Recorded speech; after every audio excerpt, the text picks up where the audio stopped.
This is the all-new BMW 2 Series, and we have it here for you as the 235, the top sports model, and we're going to tell you everything you need to know about the changes in this new generation here, and of course how it relates also to the competitors. Everything for you now with Thomas and Autogefühl in 4K, full screen, full length. Let's go. Here we have the Brooklyn gray vehicle, one of my favorite colors at BMW. It is not a matte color per se, but it looks actually like one a little bit. And then in the front you can see here this really wide double kidney, optional with an illumination. This is new and it's actually made from fiberglass to be able to make this round shape here at the side. This top model here, the M Performance model, has the horizontal fins in the front grille and everything is rather blacked out. It's not only having the M Sport package, which is standard for the 235, but also the M Sport Pack Pro, which also, for example, includes the black mirror caps right there. Then the headlamps, optional, come with matrix LED, so they all have been reworked. In the European version, we also have here the blue tip on top of that. And interesting is that law-wise, you're not able, or you should not be able to watch or view that blue stuff from the front, not to mistake it for any police car behind you or something, but you can take a look at that from the side profile.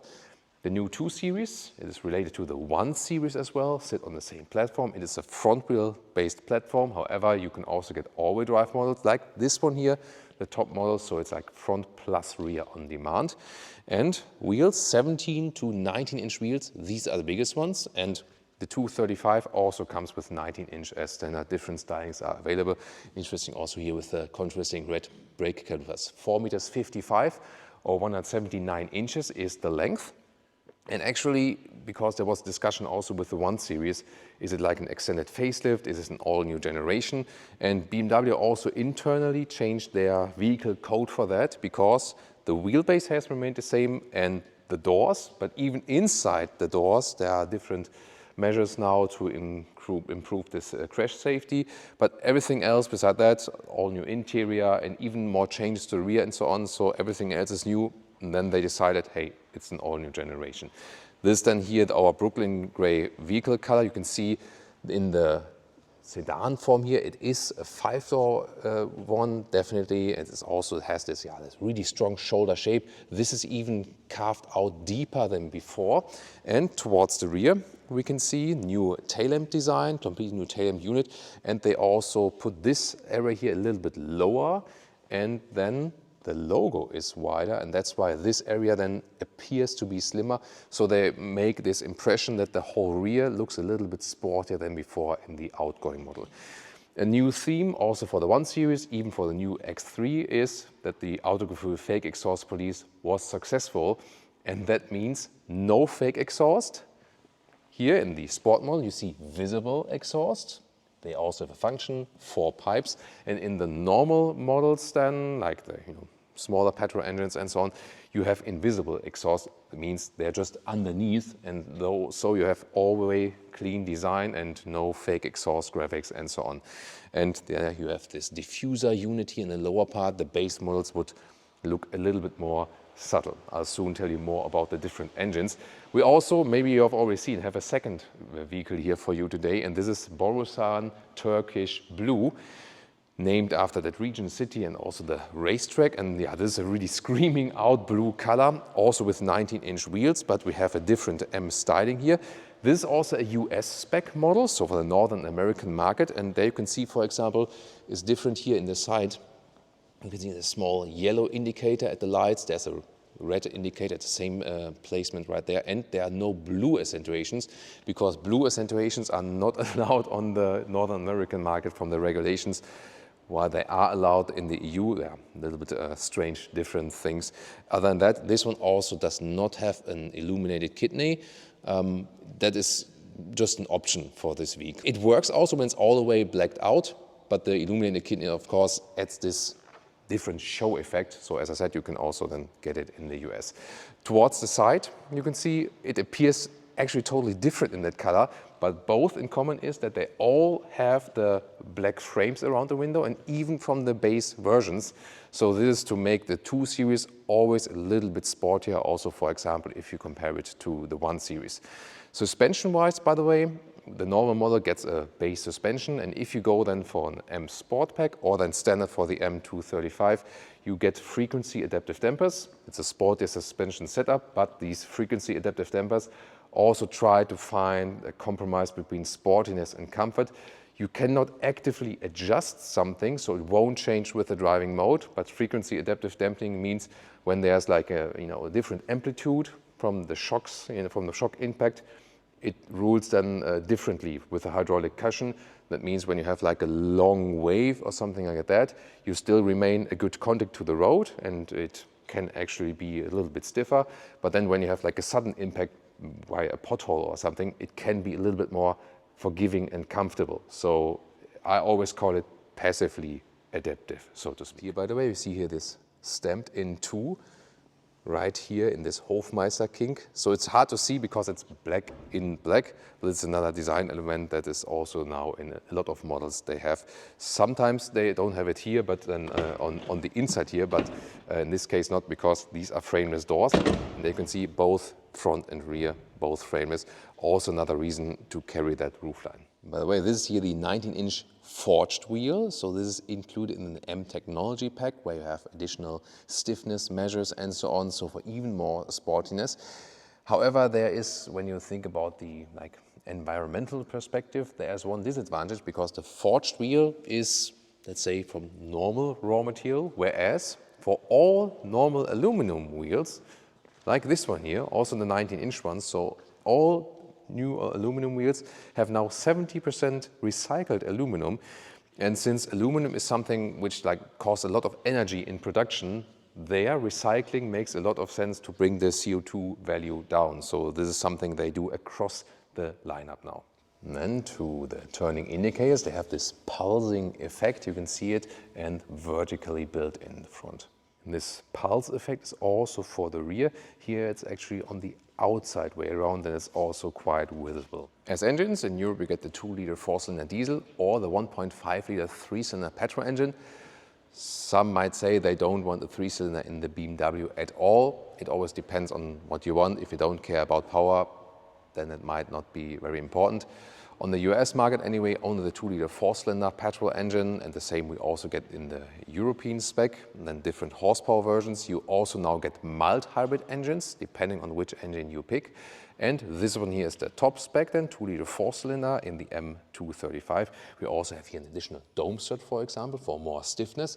And this one here, 300 horsepower in the EU, 317 in the US market. And the acceleration figures, 4.9 seconds in the EU, 4.7 seconds it would be then on the US spec, because to 60 miles an hour is always a little bit shorter than to 100 kilometers an hour. Door handles have remained the same. You close it here when you hold your fingertip there, otherwise you open it like this, then door closing sound. And this is here frameless doors, you remember. And we rarely have vehicles where we have a good door closing sound when we have frameless doors. It's of course a problem to design it that way. And here it's, let's say, it's quite good, it's okay. Not the best, we heard it better, but we definitely also heard it worse.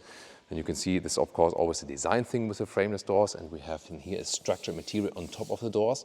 You can also press it in a little bit, some more light with our lightsaber, yeah. Then we have the high-grade leatherette here in red in this case, Harman Kardon sound system, an option, Hofmeister King design element also at the inside of the doors, and only the lower part. This is here all hard pack. There's no cover on the inside, what I would wish for. In this case then, M Sport Pack or the M235, here with the M entry badge, and also the M steering wheel, with these colorful stitching on the inside. However, if you want all animal-free, you would stick with the base steering wheel, and that is then from the animal-free material, which actually today also feels better than the animal material. So this is then the technological progress. Here, the seat, this is the top sport seat, M performance seat, illumination right here, and this is then the high-grade leatherette, the Veganza, perforation that you already have a passive cooling actually, and you either get it in this spec here in red in the top performance seat, or with Alcantara. I can soon show that to you. If you want a more subtle color, yeah, then the Alcantara version, or if you go for a base sport seat, then you can pick different colors, or a base seat in the normal models. That's also available, these forms. Then with 189, 6'2", this is the version with the panoramic roof to the glass. there's much headroom, but then to the side here, to the left, still some headroom left here with 189 or 602. Really comfortable also from the seat material. All the surfaces are also really well built. Look at that here. Also the front part I can make a little bit longer, pretty plush. And you have a very sporty seating position in general. It already engages you, and we've recently been driving the BMW 1 Series, the 135. And that one already gave a very sporty character to it, and I can expect somewhat the same from this one. Steering wheel, classic control, menu in and out, up and down, large shifting pedals. And this side piece here is something special. It is real aluminum, and every single piece is put into like a machine, and then this here is cut out with a three-dimensional milling technology. Pretty cool. It is actually real aluminum. You can also see it here in the side, the thickness of the aluminum. So a high effort just for this small piece. When it's really cold, you also can feel it actually, how this piece gets cold. And the ambient lighting is shining through from the background. That's another scheme. We have it here also in the M colors. We're soon going to show you more of that. Steering wheel, by the way, we have real buttons here. I really like that some of the newer BMW models have this area in capacitive BS, or like the one button field, but here these are all single buttons you can press, and that's also easier to do that while driving. Interior cockpit overview and more stories to come. For example, here the stitching on the dashboard. This is hand knit with a sewing machine, so someone like human sits down there and knits these ones and then turns it around, and it's put on top here. So really a lot of work and effort for that. Also nice integration here for the ambient lighting here in the M colors, and when you switch the temperature, for example, here everything turns to blue. When you turn the temperature up, everything switches to red. On the side as well. Yeah. There we go. Yeah, Leah remembered that from the BMW 1 Series and gave me a tip for that. So that's always good to have not only two eyes, but also 4 eyes. Then actually 4 eyes and 2 brains on location, definitely. Here in the be crazy. that would be crazy. Here in the middle console, you have in the front, this is like an inductive charging pad.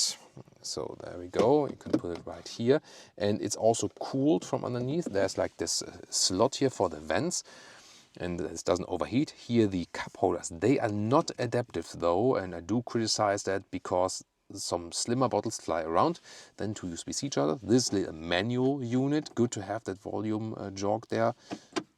And here to put in the gears, and also well attached this armrest here is also soft enough, and underneath some more space. Yeah, the things that I do criticize here is missing felt inside of the doors, cup holders, and also I like a physical interface for the climate unit. Definitely that is missing for me in the newer BMW models. And a quick look at the other seat material. This one here is the Veganza Alcantara mix. So you have a lot of Alcantara here, the microfiber on the inside of the seats. Also here, then we have this special technology. We also took a look at that at the Alcantara factory tour. So they make this laser holes here and there, then another color shines through from the background. Pretty cool. Illuminated M logo. And this vehicle is also, because it's a US spec as well, is also available on the North American market, but you can get the Alcantara mix everywhere basically. And here again the high-grade leatherette. So if you don't want the full leatherette seat, but here also want some microfiber share on it, also possible. And I mean, from the comfort, they are both fine definitely, but remember this is in both cases here the M performance seats. So if you want more comfort, you could also just stick with a normal sport seat, or in a base 2 Series with a base seat, depending on the market, of course. But basically they have 3 different seat forms available. And the driver POV here, nice controls of the buttons, also with nice clicking sounds there. Then the digital instruments here with a central speed, for example, but you can also change what you want to see there. And then there's also a head-up display available. The central screen here has a very good resolution, see it like that. And this is like the climate area here, which turns on. It at least stays always in that area there. Here you access this app view. Sometimes I feel it's a little bit overloaded. Most stuff you don't need.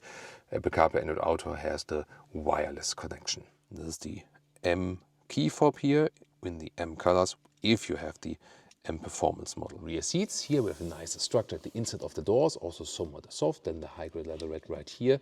This is like this mesh structure, only hardback in the lower part. And then the question is, of course, it's not such a long vehicle, but what about legroom and headroom? Well, legroom, I can squeeze my knees into this recess here. Would be easier when it's a little bit higher, but the thing is, these are the M Performance seats and they are just thicker.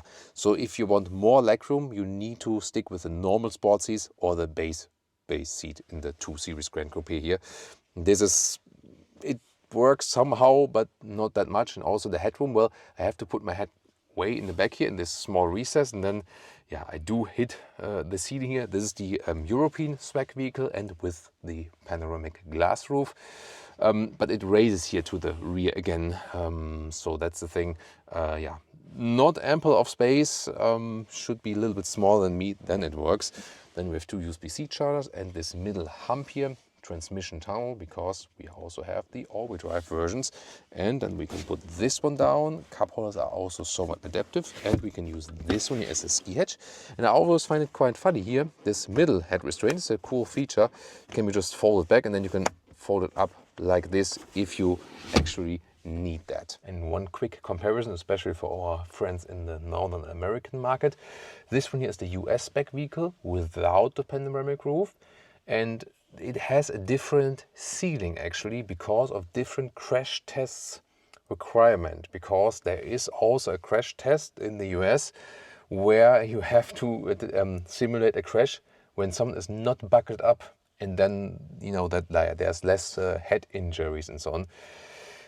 Yeah, I mean, it should be standard to be buckled up, you know, honestly, but the result from that is that here, this area here, and also here, everything is thicker with the seating, and that does cause headroom because of these regulations. So when I'm sitting in the non-panoramic roof, US spec ceiling, it gets really, really close with the head. So I do hit the ceiling with my head here, so that is a problem.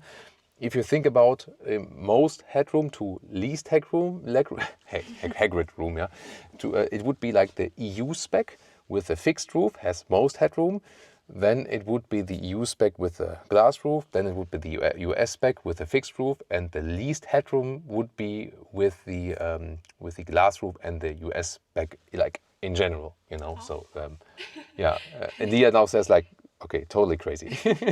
And I was always wondering here, when you want to use the middle seat and buckle up, which we all do, of course, and have to do, here, like the one part for the seatbelt is right here, but it's kind of on the outside seat. And I have been wondering, when I put up this one and put the seatbelt down, will this one stick up my, you know?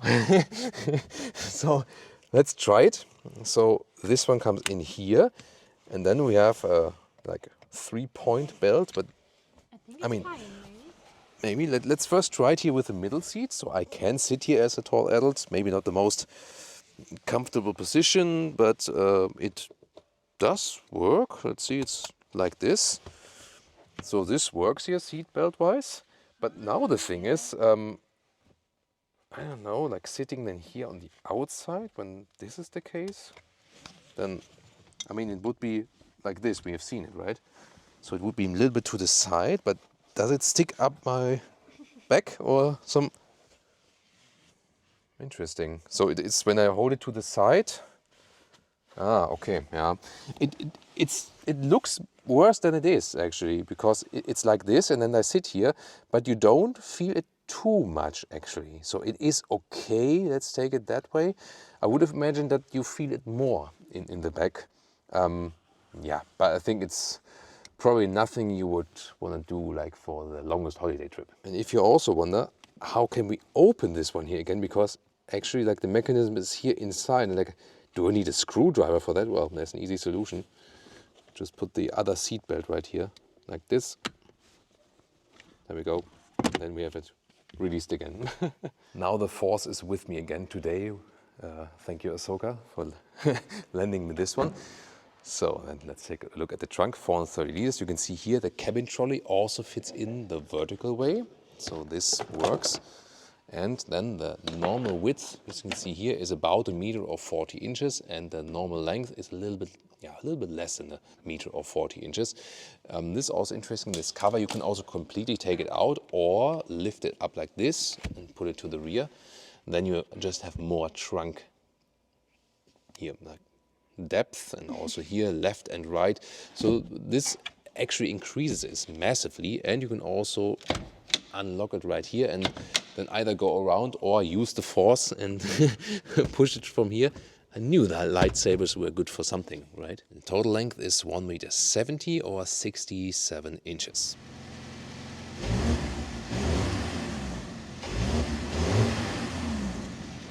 So whereas you cannot get the BMW 1 Series hatch in the Northern American market, you can get the BMW 2 Series Gran Coupé, because they say hatch, small hatch won't sell, or compact hatch won't sell in the US.